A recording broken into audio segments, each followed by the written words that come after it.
Hello, welcome to Pride London Fan TV. Ali here, bringing you my match preview of the game at Old Trafford between Manchester United and Crystal Palace. Of course, Manchester United's first game with their new interim manager, Palace arriving just in time for that new manager bounce. Perfect, fantastic. Just always the way with Palace. But we can go into the game with some kind of confidence, can we? Despite the last three games. But we did get a fantastic result in Manchester earlier on in the season against the best team in Manchester. So we could possibly go in with some sort of optimism. And of course, we did get a result at Old Trafford last season. And this isn't the United of old, as we know. It hasn't been for a number of years now. And, you know, when they've got a midfield of McTominay and Mick Fred, the most incompetent duo since Jedward, then you've got to say that we've at least got a chance. What we need to do going into this game to give ourselves a chance in particular, I think, is to rectify some of the issues that there were in midfield at Ellen Road. We never really, as I said in my review of that game, got control of the game. We needed to somehow get someone on the ball to dictate, pick out a pass. It was very, very, very, very strange in that sense, that game against Leeds. It was like playground football in the first half, up and down, neither side got control. And obviously with Andersen out as well, our team is looking very, very different in terms of that.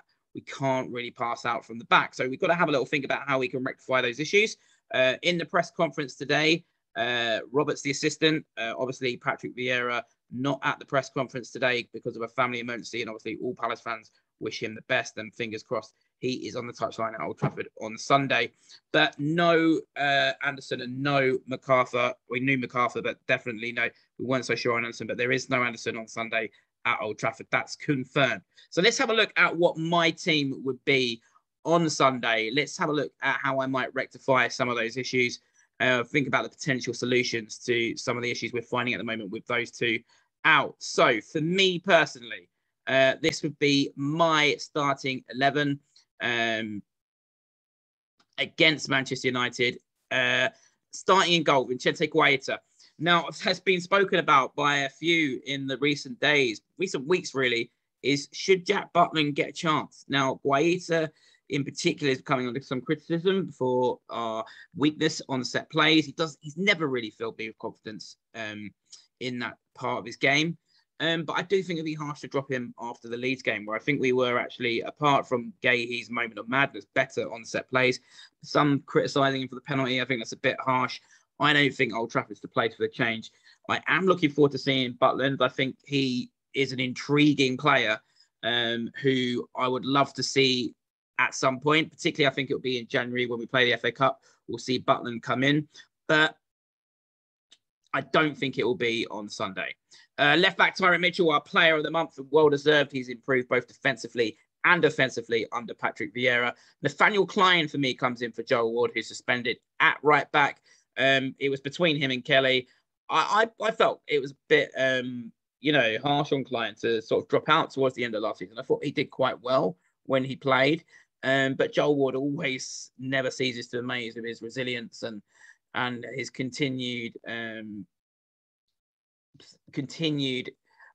performances that he brings through the years and consistency and reliability. But for me, Nathaniel Klein is a good opportunity for him to stake a claim, and he comes in for me at right back. Central defence with no Andersen, it has to be Tompkins and Gahey. Gahey, obviously, with a big point to prove after the other night. Tompkins, listen, he's not going to pass out like Andersen, but I thought he did defend very well the other night, and at times heroically, actually, against Leeds. And I think he doesn't have that skill set to pass out from the back, but he is a solid Premier League pro, and he, for me, keeps his place at central defence.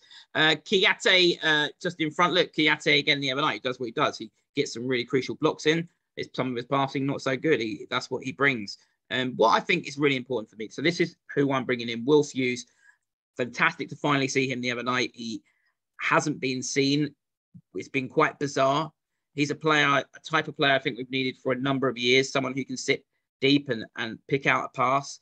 And I thought he did well in his little cameo. I mean, this is a player who Watford fans who have this weird obsession, made-up rivalry with us, admitted on social media that they were disappointed to lose him. That he would, being one of their better players over a few years. So for me, Wilf Hughes absolutely comes in, and that's where we might get that element of control that we lacked at Ellen Road. I do not think we can go in with the central midfield that we had at Leeds. I think we'll get overrun by United. So for me, Kiete and Wilf Hughes coming in, and then hopefully that frees up Conor Gallagher to do more of what he's been doing earlier in the season, because I felt that he sort of got a bit dragged back at times alongside Schlupp in the middle there on Tuesday night. Wilfried Zaha as captain, and didn't he make some good memories as captain at Old Trafford last season?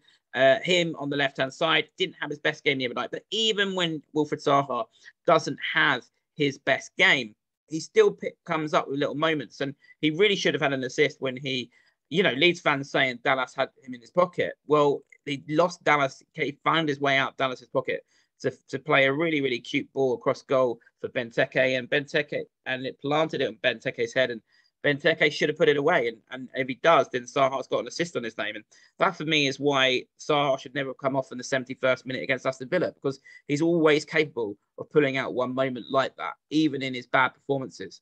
So Wilfried Zaha on the left-hand side as captain. Jordan Ayew, right.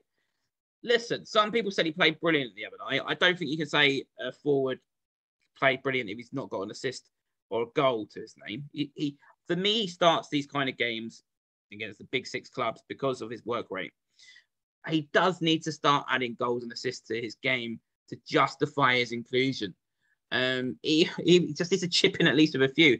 And the thing is, I just feel like he's a goal away from finding some semblance of confidence, and he might, start getting a few goals. He obviously had a good run of goals a few seasons ago, and maybe he just needs that moment. I think that moment was almost there for him the other night when he, for me, deserved the penalty in the first half. Maybe going at Old Trafford where there's no expectations, that might be good for him. It might just take the pressure off, and we might get that moment. But for me, Jordan Ayew on the right-hand side, solely for his work rate, which will be much needed. Jedward or Benteke through the middle, tough one, but I'm going to go for Jedward because this is a guy who we were all excited to sign. Came on against Tottenham, got those 2 goals. Now, what I like is the way that Zaha and Jedward is quite fluid in that they can sort of rotate between the left and the centre. But I want to see Jedward more predominantly through the middle. For me, he's been playing more out wide for longer spells than I would like.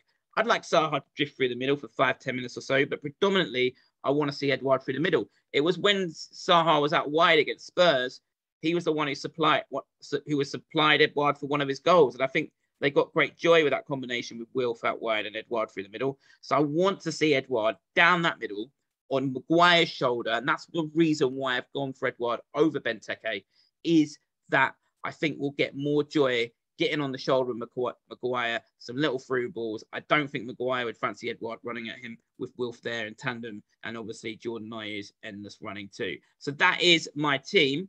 Let me know what your team is. In the comments below. What team would you play? What changes would you make? Who comes in for Joel Ward for you? Should Wilf Hughes start at Old Trafford? Benteke or Jedward, or both? Particularly, I think our attacking options are interesting. Even without Andersen and McArthur, we still have some interesting selection dilemmas for this one. So let me know in the comments below who you would start. My prediction for the game. Listen, I'm going to go 2-1 Man United. There'll be a bit of momentum from the other night against Arsenal. We haven't played as well as we have done in other parts of the season in the last 3 games. So I'm going to go 2-1 United. There's always that feeling, isn't there, that we'll get some sort of dodgy referee VAR call against Man United. So there's always that sort of feeling as a Palace fan when you go into these kind of games. But I'm really, you never know. And we are always, with this team, capable of springing a surprise.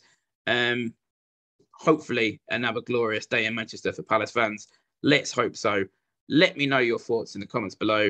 Let me know your predictions for the game. I'm going 2-1 Man United, but let's hope it's wrong and that we're all feeling glad all over on Sunday. And as always, if you've liked what you have watched today, please press the subscribe button.